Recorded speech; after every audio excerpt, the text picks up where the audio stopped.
जोहार।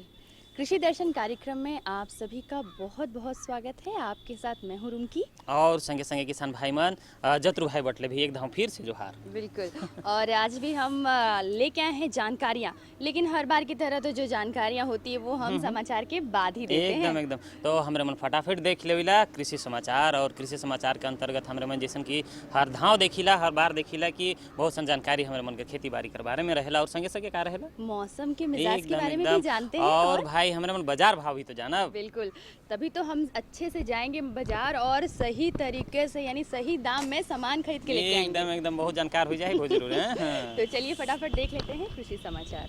नमस्कार, कृषि समाचार में आपका स्वागत है। आपके साथ मैं हूं सबा गुलरेज। आइए देखते हैं आज कृषि समाचार में क्या है खास। राज्य में खोला जाएगा स्वान प्रजनन केंद्र। डॉक्टर कस्तूरी रंगन ने अधिकारियों को कृषि में प्राथमिकताएं तय करने का दिया निर्देश। बारिश कम हो तो वैकल्पिक फसलों की खेती से कर सकते हैं धान की भरपाई। और अब समाचार विस्तार से। झारखंड पशुपालन विभाग की ओर से राज्य में डॉग ब्रीडिंग फार्म यानी स्वान प्रजनन केंद्र खोलने की योजना है। खासकर शहरों में विदेशी नस्ल के कुत्ते पालने वालों की संख्या में तेजी से वृद्धि हुई है। पालतू पशु के तौर पर लोकप्रिय होते कुत्तों की खरीद बिक्री कर पशुपालक अच्छी आमदनी कमा सकते हैं। इसी उद्देश्य को लेकर पशुपालन विभाग 50 लाख रुपए की लागत से डॉग ब्रीडिंग फार्म खोल रही है। योजना आयोग के सदस्य डॉक्टर कस्तूरी रंगन ने आला अधिकारियों के साथ की गई एक बैठक में उन्हें संबोधित करते हुए कहा कि आज जैव विविधताओं को संरक्षित करना सबसे बड़ी जरूरत है। राज्य के कृषि क्षेत्र में तेजी से तरक्की करने के लिए जरूरी है कि कृषि की नई तकनीकों की जानकारी हर किसान तक पहुंचाई जाए ताकि किसान इन तकनीकों का इस्तेमाल कर अपनी उपज बढ़ा सकें। उन्होंने ये भी कहा कि राज्य में कृषि के क्षेत्र में 5 से 6 प्राथमिकताएं तय की जानी चाहिए जिससे आमूल परिवर्तन हो सके।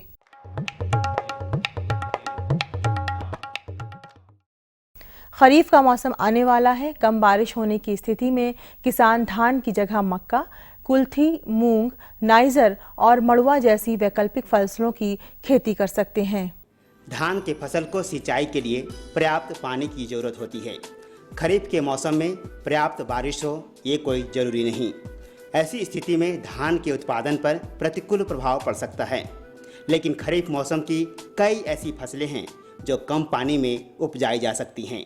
धान की वैकल्पिक खेती में हमें इस बात को ध्यान में रखना है कि जो कम दिन में तैयार होने वाली फसल और जो कम पानी से काम चल जाए, जैसे कि हम लोग मक्के का खेती कर सकते हैं, फिर कुल्थी का कर सकते हैं, मूंग का कर सकते हैं, नाइजर का कर सकते हैं। ये जो खेती जब हम करेंगे, फिर मड़ुआ का भी कर सकते हैं। तो ये सब जो खेती हम करेंगे जो कि जहाँ पर पानी की कमी शॉर्टेज हो गया या बहुत ही कम समय बचा हुआ है और दूसरे खेती नहीं ले सकते हैं, तो इसके जो हम करेंगे हमारा इसको हम वैकल्पिक रूप में हम इसको देख सकते हैं। जो किसान खरीफ मौसम में दलहनी फसल मूंग, उड़द और अरहर की फसल लगाने जा रहे हैं वो अपने फसलों से बेहतर उपज पाने के लिए उन्नत प्रभेदों का चयन करें। मूंग के लिए पंत मूंग, 2 उड़द के लिए बिरसा उड़द 1 और अरहर के लिए बिरसा अरहर 1 चुनें। खरीफ के मौसम में की जाने वाली दलहनी फसलों की खेती में प्रमुख हैं मूंग, उड़द और अरहर। इन फसलों से बेहतर उपज पाने के लिए जिन उन्नत प्रभेदों का चयन करना फायदेमंद होगा उस संबंध में हमारे कृषि विशेषज्ञ की सलाह है। इसके लिए पहले तो उनको एक अच्छे प्रजाति का चुनाव करना है। खरीफ में जैसे मूंग है, उड़द है और अरहर की खेती होती है तो उसके अच्छी प्रजाति का लें, बीज लें। खास करके मूंग में पंत मूंग 2 है, मेहा है, पूसा विशाल है। उड़द में पंत यू 19 है, बिरसा उड़द 1 है, पंत यू 90 है, शेखर है। और अरहर में बिरसा अरहर 1 है और आपका ICP 2671 जो शंकर अरहर है, नरेंद्र अरहर है। तो इस सब का चुनाव करें, बाहर है तो काफ़ी लाभ होगा। और दूसरी बात है जब किसान भाई ज़मीन में लगाने जाते हैं तो दलहनी फसलों में खेत को अच्छी तरह से तैयारी करें और लाइन से लगाएं। उसको लाइन से लगाने से, पंक्ति से लगाने से ये होगा कि उन्हें खरपतवार से काफ़ी निजात मिलेगी। और वो पंक्ति में चूना का प्रयोग जरूर करें क्योंकि दलहन में चूना डालने से काफ़ी पैदावार बढ़ जाता है। उसके 3 से 4 कुंटल की मात्रा एक हेक्टेयर के लिए पर्याप्त है, बाकी पंक्तियों में देना है। प्रोटे उस कृषि उपकरण का नाम है जिसमें बिचड़े लगाने का काम किया जाता है। ये खासकर नर्सरी के लिए उपयोगी है। ये अलग अलग आकार में आता है जिसमें एक साथ 20 से 50 पौधे लगाए जा सकते हैं। किसान इसे पौधों समेत उठाकर कहीं भी ले जा सकते हैं। आज हमारी मुलाकात एक ऐसे सफल किसान से होने जा रही है जिनकी मेहनत और तरक्की पसंद ख्याल ने अपने गांव के कई किसानों का खेती के प्रति नज़रिया बदल दिया है। आज हम आपको एक ऐसे सफल किसान से मिलवाने जा रहे हैं जिनके जीवन का एक एक क्षण खेती की बेहतरी को समर्पित है। आइए इन्हीं से मिलकर जानते हैं कि ये अभी अपने खेत में कौन सी फसल लगाए हुए हैं। अभी शिमला लगा हुआ है। सीजनारी खेती करता हूँ। खेती से बड़ी अच्छी आमदनी आ जाती है। कृषि से जुड़े हुए हैं। सीजनारी खेती में जैसे मटर हुआ, आलू हुआ, अदरक हुआ, मिला जुला के सब खेती मैं करता हूँ। अपने जैसे नवयुवक को मैं संदेश देना चाहूँगा कि जो बेरोजगार हैं, घर में बैठे हैं, मैं यही कहूँगा कि वो भी अपना अगर मेहनत करे, साधन है तो खेती बाड़ी करे। और अब एक नज़र राज्य के 5 प्रमुख शहरों के मौसम के मिजाज पर।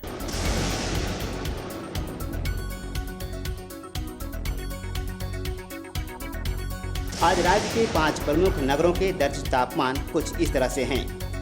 रांची का अधिकतम तापमान 39 डिग्री सेल्सियस और न्यूनतम 24 डिग्री सेल्सियस।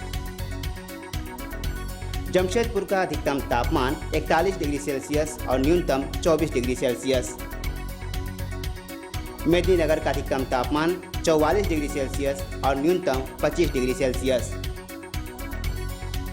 वहीं देवघर का अधिकतम तापमान 39 डिग्री सेल्सियस और न्यूनतम तापमान 27 डिग्री सेल्सियस दर्ज किया गया। धनबाद का अधिकतम तापमान 42 डिग्री सेल्सियस और न्यूनतम 28 डिग्री सेल्सियस।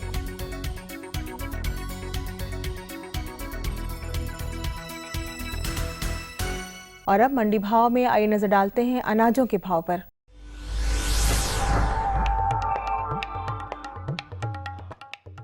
आज कृषि उत्पाद बाजार समिति पंडा रांची में दर्ज किए गए विभिन्न खाद्यान्नों के थोक भाव कुछ इस प्रकार हैं।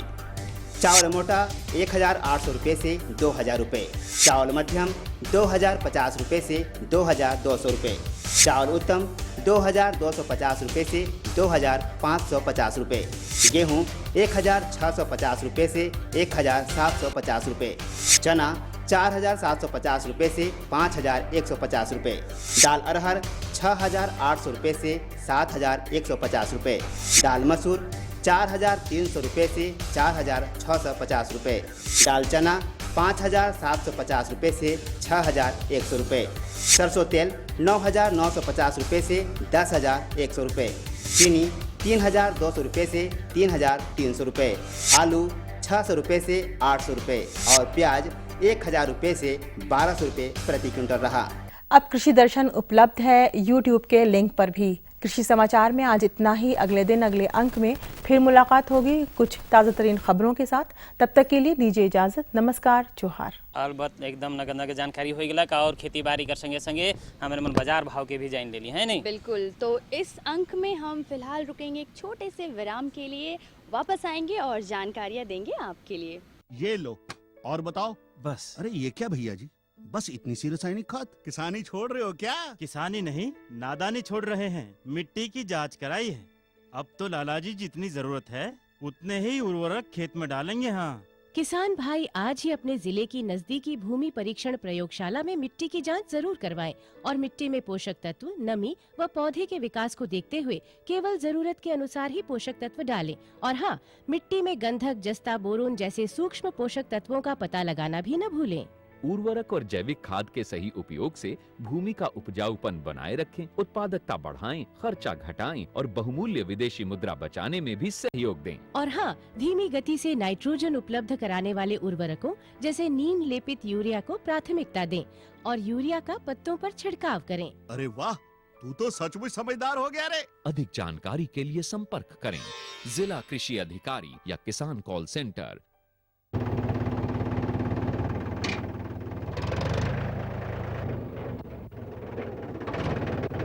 अरे हरकू वाह, बीज, कीटनाशक और आज खाद भी। अरे इतना खर्चा कहाँ से? अरे खर्च की चिंता किसे है, मेरे पास है ये किसान क्रेडिट कार्ड। कार्ड? अरे बैंकों द्वारा जारी इस कार्ड से किसान उसकी सीमा तक की रकम कभी भी बैंक से निकलवा सकता है और खेती बाड़ी की सामग्री कभी भी खरीद सकता है। कर्ज के झंझट से भी छुटकारा और तो और बिजली के बिलों का भुगतान, डीजल इससे खरीदना और आसान हो गया है। तो हर को भैया एक कार्ड मेरे लिए भी। किसान क्रेडिट कार्ड के लिए नजदीकी बैंक से संपर्क करें और पाएं ढेर सारे लाभ। खुशबू की फुहार में, स्वाद की बहार में, तरक्की की तानों में, खिलती मुस्कानों में, हरे भरे पौधों में, बड़े बड़े सौदों में, मधुर भिनभिनाहट में, खुशियों की आहट में। NHM बागवानी मिशन,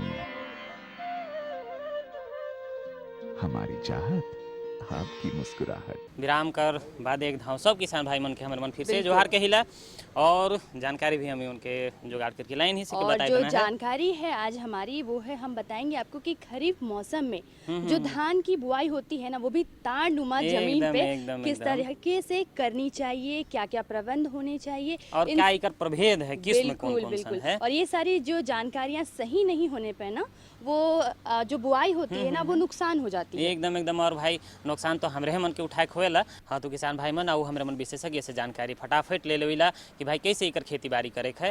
और जानकारी हमारे मन के विशेषज्ञ देवे डॉक्टर रवि कुमार, ताऊ फटाफट जानकारी हमारे मन के लेविला। किसान भाई को सबसे पहले नमस्कार जोहार।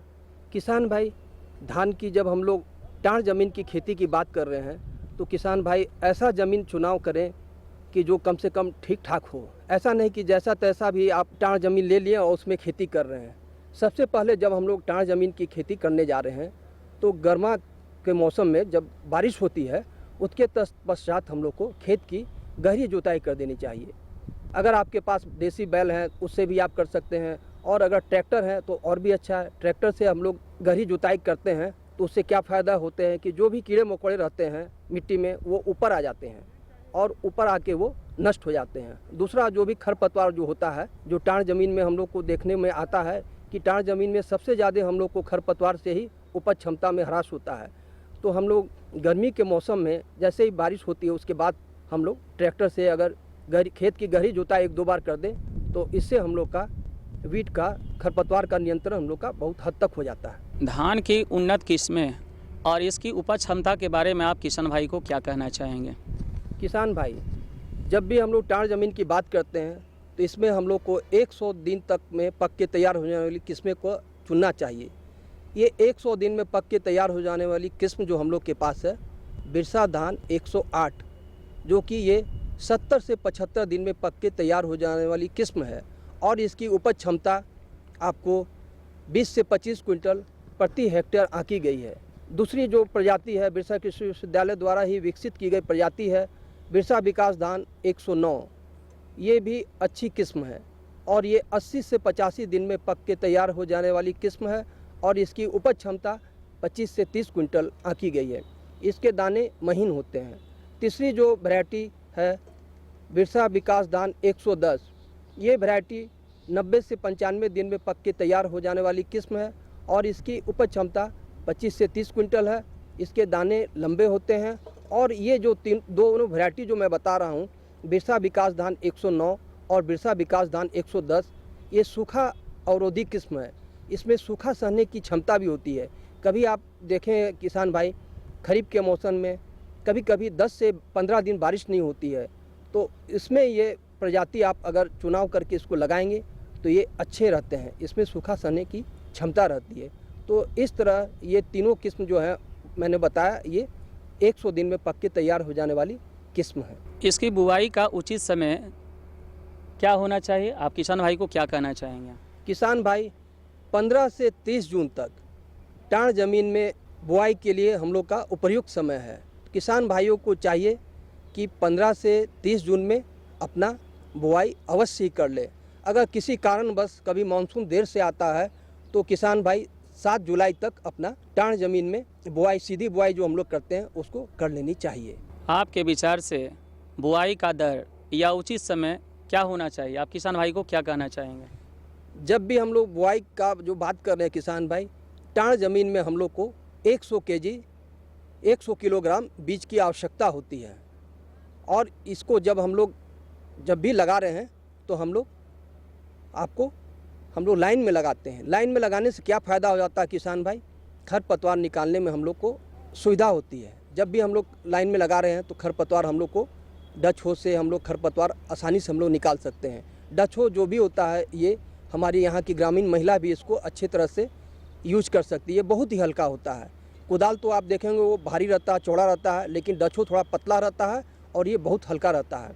डच हो के प्रयोग से आप धान की खेत में धान में जो भी मतलब खरपतवार रहते हैं उसको हम लोग निकाल सकते हैं। मौसम के परिवेश में जो हमारे किसान भाई बीजोपचार करेंगे या उन्नत बीज पाएंगे, इसके लिए आप किसान भाई को क्या कहना चाहेंगे? किसान भाई, जब भी हम लोग खेत में अपना धान को लगा रहे हैं तो किसान भाई बीज को ज़रूर ही बीजोपचार करना चाहिए। इसके लिए रसायन जो आती है आपका, एक थीरम है और एक बेवेस्टिन है। ये 2 दवा है जो पाउडर में रहता है। 1 केजी सीड के लिए 2 ग्राम दवा हम लोग को व्यवहार में लाते हैं। दवा को भी कैसे आप करेंगे? जब सीड है आपके पास, मान लीजिए हम लोग को 100 केजी सीड लगाना है 1 हेक्टेयर के लिए, तो हम लोग को दवा की मात्रा हो जाएगी 200 ग्राम। ये 200 ग्राम पहले हम लोग सीड को हल्का सा पानी से छींटा मार लेंगे। उसके बाद जो हमारे पास जो रसायन है उसको हम लोग पाउडर को छिड़क देंगे और उसके बाद हाथ में कुछ दास्ताना पहन के उसको अच्छी तरह से मिला देंगे, फिर उसको सूखने दे देंगे। किसान भाई आप ये समझिए 1 केजी बीज के लिए हम लोग को 2 ग्राम दवा की आवश्यकता होती है। इस तरह से आप अपना बीज को जब हम लोग बीजोपचार कर लेंगे, बहुत तरह के जो रोग होते हैं बीज के द्वारा होते हैं, बीज जनित रोग होते हैं, तो इससे आपको काबू में रोग हो जाएगा, नियंत्रण में रोग हो जाएगा। रासायनिक उर्वरक क्षमता जो है या इसका जो प्रयोग है हमारे किसान भाई किस प्रकार करें, इसके बारे में आप क्या किसान भाई को कहना चाहेंगे? किसान भाई, हम लोग रासायनिक खाद में यूरिया, सिंगल सुपर फॉस्फेट और म्यूरेट ऑफ पोटाश, ये हम लोग संतुलित खाद अनुशंसित करते हैं। बहुत किसान भाई खाली यूरिया का ही प्रयोग करते हैं। किसान भाई को मैं सलाह देना चाहता हूँ कि यूरिया 1 हेक्टेयर में, मैं बता रहा हूँ आपको, 88 kilogram urea, 125 kilogram single super phosphate और 34 किलोग्राम म्यूरेट ऑफ पोटाश, ये 3 खाद जो है संतुलित खाद हम लोग तीनों को मिला के देते हैं। सिंगल सुपर फॉस्फेट और म्यूरेट ऑफ पोटाश की पूरी मात्रा और यूरिया की आधी मात्रा, जैसे 88 किलोग्राम है तो किसान भाई आप 44 किलोग्राम, जिस समय खेत का जब हम लोग बुआई करते हैं उस समय हम लोग यूरिया आधी मात्रा अनुशंसित करते हैं। और जो बची हुई 2 रहता है, एक बार जब हम लोग के जब पौधे 20 से 25 दिन के हो जाते हैं तब हम लोग उसकी आधी मात्रा देते हैं, तो वो आधी मात्रा आपका हो गया 22 किलोग्राम। और उसके बाद जब हम लोग के पौधे 50 से 60 दिन के हो जाते हैं तब आधी मात्रा का प्रयोग कर लेते हैं हम लोग।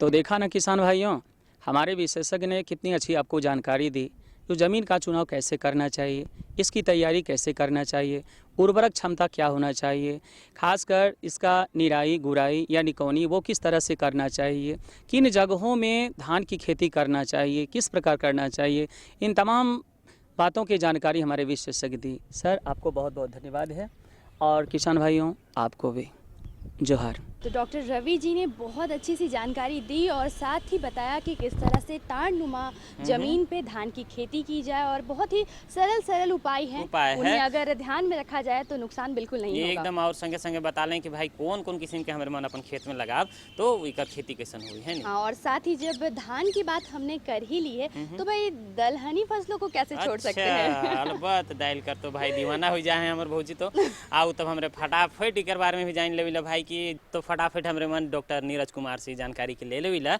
और किसान भाई मनाओ हमारे फटाफट देखा थी कर बारे में। डॉक्टर साहब, सबसे पहले आप हमारे किसान भाइयों को ये बताइए कि दलहनी फसलों में कौन कौन से जीवाणु खाद उपयोग में लाए जाते हैं। आपने दलहनी फसल के बारे में पूछा है। जीवाणु खाद तो कई सारे हैं और जो विभिन्न फसलों को कवर करते हैं, लेकिन दलहनी फसल में अमूमन राइजोबियम जीवाणु खाद जो होते हैं वो, और एक PSB phospho soluble bacteria PSB जीवाणु खाद जो होते हैं, ये दोनों काफ़ी इस्तेमाल किए जाते हैं और इनके उपयोग से दलहनी फसल को काफ़ी फ़ायदा हो रहा है, चाहे वो उपज में हो, चाहे वो बाद में नेत्रजन या फिर फास्फोरस की उपलब्धता की बात अगर करें तो काफ़ी ज़्यादा फ़ायदा हो रहा है। तो हम बात करेंगे राइजोबियम कल्चर और फॉस्फो सॉल्युबल बैक्टीरिया कल्चर जीवाणु खाद की। डॉक्टर साहब, अभी अभी आपने पीएसबी के बारे में बताया, तो हमारे किसान भाई ये जानना चाहेंगे कि पीएसबी से उपचारित करने के क्या क्या उपाय हैं? पीएसबी हमारे किसान भाइयों के लिए काफ़ी नया है। राइजोबियम कल्चर के बारे में तो वो थोड़ा बहुत सुने हैं पहले भी और इन दिनों प्रयोग में भी लाना शुरू हो गया है। पीएसबी जो कल्चर होता है वो इसलिए होता है क्योंकि आप देखेंगे नेत्रजन के बाद फास्फोरस की महत्ता आती है। नेत्रजन काफ़ी ज़रूरी चीज़ें होती हैं पौधों के लिए, उसके बाद फास्फोरस का भी कम महत्व नहीं है। तो ये जो पीएसबी जीवाणु खाद होते हैं, ये जो पीएसबी कल्चर अगर आप करेंगे अपने बीज को, तो पौधे में फास्फोरस की उपलब्धता बढ़ जाती है। कई बार वो फास्फोरस जो पौधे को मिलते हैं, खास करके जो हमारे यहाँ जो अम्लीय मिट्टी है, ऊपरी ज़मीन है, और दलहनी फसल जब हम लेते हैं तो ऊपरी ज़मीन में लेते हैं और ऊपरी ज़मीन में अम्लीयता है, तो वहाँ पे चूना के साथ साथ हमें ये ज़रूर ध्यान देना होता है कि राइजोबियम कल्चर साथ ही साथ पीएसबी कल्चर करें, ताकि जो अघुलनशील जो फास्फोरस रह जाता है, जो हमारे पौधों को नहीं मिल पाता, क्योंकि सिर्फ 15% जो फास्फोरस है वही हमारे फसल को मिल पाता है, तो उसकी उपलब्धता इस कल्चर का प्रयोग करने से बढ़ जाती है। इसीलिए इसका जो प्रयोग है बड़ा ही लाभप्रद होना है। डॉक्टर साहब, हम ये जानना चाहेंगे कि इन फसलों के उपचार की क्या विधि होती है? अगर आप उपचारित करना चाहें तो जो राइजोबियम कल्चर है और पीएसबी कल्चर है, दोनों के उपचार की विधि एक सी है, इसीलिए हम किसी एक की बात अभी करें, हम पीएसबी कल्चर की बात करें, क्योंकि पीएसबी कल्चर और राइजोबियम कल्चर में जो पौधे की जड़ों में जो गांठें होती हैं वो वातावरण से नेत्रजन लेकर के पौधों को उपलब्ध कराती हैं, और जब हम राइजोबियम कल्चर या फिर पीएसबी कल्चर दोनों का पैकेट 100 ग्राम का करीब आता है, और जो उससे उपचार की जो विधि है वो लगभग एक सी है। तो पीएसबी की बात हम करते हैं। आप पीएसबी कल्चर करना चाहते हैं तो एक पैकेट पीएसबी कल्चर आप ले लें, ये करीब 15 रुपये में आपको उपलब्ध होंगी, और इसमें 100 ग्राम गुड़, कोशिश करें चीनी भी इस्तेमाल कर सकते हैं, लेकिन 100 ग्राम गुड़ आप ले लें और आधा लीटर पानी ले लें। इसको आप गर्म करें, करीब 10 से 15 मिनट तक आप इसको उबालें। उबालने के बाद जब ये दोनों मिश्रित हो जाते हैं तो उसको आप ठंडा होने छोड़ दें। जब ये पूरी तरह से ठंडा हो जाते हैं, फिर आप उसमें जो आपके पास एक पैकेट जो राइजोबियम कल्चर या फिर एक पैकेट जो पीएसबी कल्चर का है, आप उसको इसमें डाल दें। घोल बनाया हुआ है पीएसबी कल्चर का, उसको धीरे धीरे उड़ेलें और उसको किसी लकड़ी से उसको बीज को चलाते रहें, ताकि उसमें वो भूरा भूरा जो काला काला लेप है वो उसमें लगता चला जाए। और ये जो कार्यक्रम आप करेंगे, ये एक पेड़ के नीचे छाए में या ऐसी जगह पे जहाँ पे धूप नहीं हो, गर्मी नहीं हो, वहाँ आप करेंगे, और इसको आधे घंटे कम से कम आप छाए में सुखाएंगे। उसके बाद उपचारित बीज को आप फिर तुरंत बुआई करेंगे। डॉक्टर साहब, हमारे किसान भाइयों को जो दलहन की फसल उगाते हैं, उन्हें दलहनी फसलों के किन किन किस्मों का इंतजाम करना चाहिए? हाँ, ये जैसे अभी बरसात में हमारे किसान भाइयों को राहड़ लगाना है, उड़द लगाना है, मूंग लगाना है, तो इनके बीजों के बारे में, इनके किस्मों के बारे में हमारे किसान भाइयों को जानना होगा। रबी में अभी समय है, रबी में मटर लगाते हैं, चना लगाते हैं, मसूर लगाते हैं। तो हमारे किसान भाइयों को 2 चीज़ का इंतज़ाम करना है। एक तो बीज का इंतजाम करना है, प्रभेद का इंतजाम करना है, साथ ही साथ ये जो पीएसबी कल्चर है, राइजोबियम कल्चर है, इसका भी इस्तेमाल करना है, इसका भी इंतजाम करना है, क्योंकि ये हर समय उपलब्ध नहीं होता है। आपको पहले से बताना होगा, तभी आपको ये पैकेट मिल पाएगा। और हमारे यहाँ जो मृदा विज्ञान विभाग है वो पैकेट इसका उपलब्ध करा सकता है, अगर आप पहले बता दें। और ये इसकी जो अवधि होती है वो सीमित समय की होती है, तो आप ये भी ध्यान रखें कि ये 6 महीने के लिए आपको इस्तेमाल करना होता है। साथ ही साथ 6 महीने के अंदर इस्तेमाल करना होता है। साथ ही साथ ये सारे फसल के लिए अलग अलग कल्चर आता है। जैसे पीएसबी कल्चर राहड़ के लिए अलग पैकेट आएगा, उड़द के लिए अलग आएगा, चना के लिए अलग आएगा। तो ये ज़रूर ध्यान रखें कि आपको जिस फसल में ये उपचारित करना है उसका आप कल्चर लें, अन्यथा अगर दूसरे कल्चर का आप उपयोग करेंगे तो मुश्किल हो जाएगा। तो जैसे अगर किस्मों की बात आप पूछ रहे थे, तो राहड़ में आपको उपास 120 किस्म है, आपके पास बिरसा अरहर 1 है, बहार है, एनडीए 1 है, मालवीय अरहर 13 है। इन अरहर की किस्मों को हमारे किसान भाई पहले से अपनी उपलब्धता देख लें। साथ ही साथ उड़द में आपको मूंग में पूसा विशाल अच्छी किस्म है, उड़द में पंत उड़द 19 ये अच्छी किस्म है। तो हमारे किसान भाइयों को पहले से इन किस्मों का इंतजाम करना है। साथ ही साथ जो हमने कल्चर की बात करी, राइजोबियम कल्चर और पीएसबी कल्चर, इसका इस्तेमाल करना है ताकि जो समय आएगा बुआई का उसमें उन्हें परेशानी ना हो। डॉक्टर साहब, दलहनी फसलों में जो बीजोपचार किया जाता है इसके क्या फ़ायदे होते हैं और किसान भाई इसे कैसे प्रयोग कर सकते हैं? जैसे जैसे हम समय के साथ आगे बढ़ रहे हैं, पहले हम लोग बीजोपचार सिर्फ फंजीसाइड या फफूंदी से करते थे, तो बेवेस्टीन सिर्फ जानते थे। इन दिनों बेवेस्टीन के अलावे हम इंसेक्टिसाइड जो है क्लोरोपैरिफास उससे भी उपचारित करते हैं। अभी हमने चर्चा करी राइजोबियम कल्चर, पीएसबी कल्चर, उससे उपचारित करते हैं। तो अगर आप इन सब चीज़ों से उपचारित करें तो कीड़े से भी हमारे फसल को बचाव हो जाता है, बीमारी से भी बचाव हो जाता है। साथ ही साथ पौधे में नाइट्रोजन और फास्फोरस की उपलब्धता भी बढ़ जाती है। तो किसान भाइयों, आपने देखा अभी विशेषज्ञ श्री डॉक्टर नीरज कुमार जी ने दलहनी फसलों के बारे में आपको काफ़ी अच्छी जानकारियाँ दी। हमें उम्मीद है कि इन जानकारियों का आप लाभ उठाएंगे और ज़्यादा पैदावार करके अच्छे से अच्छा मुनाफा कमाएंगे। डॉक्टर साहब, आप हमारे कार्यक्रम में आए, आपका बहुत बहुत धन्यवाद। जी धन्यवाद, नमस्कार किसान। जोहार। ओहो अलबा तो सुपर जानकारी है। तो दाल चावल आज हो गया एकदम एकदम। अब हम चल्ली बनाए के ले। हाँ, मुझे भी खिला दीजिएगा। तो बढ़िया सी जानकारी हमने आपको दे दी और साथ ही साथ जाने का वक्त हो चला है। और जाने से पहले हर बार की तरह हम आपको लिखाते हैं अपना पता, ताकि आपके मन में कोई भी सुझाव हो या कोई जानकारी चाहते हो तो भी आप हमें पत्र लिख सकते हैं। कलम और कागज निकालिए और फटाफट हमारा पता लिख लीजिए। हमारा पता है कार्यक्रम कृषि दर्शन, कृषि प्रकोष्ठ द्वारा केंद्र निदेशक, दूरदर्शन केंद्र, रातू रोड, रांची। और पिन संख्या है 834-001। तो आज के लिए बस इतना ही। अगले बार यानी नेक्स्ट टाइम जब हम आएंगे तो आपके लिए जानकारियाँ फिर से लेकर आएंगे। बस सुपर इंग्लिश बोले सीख जाए भौजी। बिल्कुल। तो भाई हमके जतरू भाई के और रुमकी को दीजिए इजाजत। जोहार। नमस्कार।